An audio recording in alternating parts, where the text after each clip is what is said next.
હોળીના તહેવારની વચ્ચે વિવિધ રેલવે સ્ટેશનો પર મુસાફરોની ભારે ભીડ જોવા મળે છે। દરેક મુસાફર સીટ મેળવવાનો પ્રયાસ કરી રહ્યો છે। દરમિયાન રેલવે સ્ટેશન પર ભીડ જોવા મળી છે।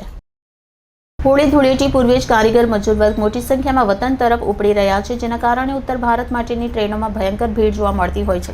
લોકોને પગ મૂકવાની જગ્યા ન હોય તે રીતના ગીચોગીચ ભરીને મુસાફરી કરવા લોકો મજબૂર બનતા છે।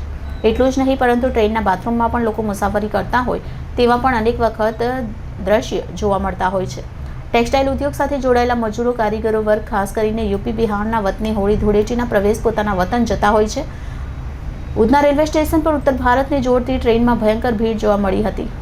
બેસવા કે ઊભા રહેવાની પણ જગ્યા નથી। પ્રવાસીઓના ધસારાને ધ્યાનમાં રાખીને રેલવે તંત્રએ હોળી સ્પેશિયલ ટ્રેનોની વ્યવસ્થા તો કરી, પરંતુ પ્રવાસીઓની સંખ્યા સામે ટ્રેનોની સંખ્યા અપૂરતી એવા દ્રશ્ય ઉધના રેલવે સ્ટેશન પર જોવા મળી રહ્યા છે।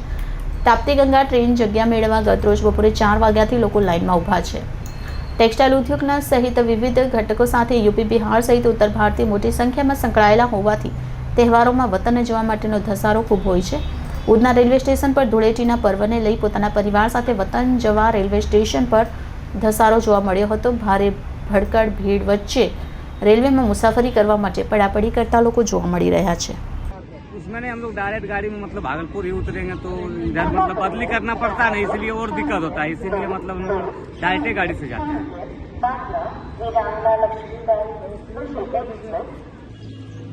मेरा नाम कुंदन सिंह हुआ, मैं भागलपुर का रहने वाला हूँ।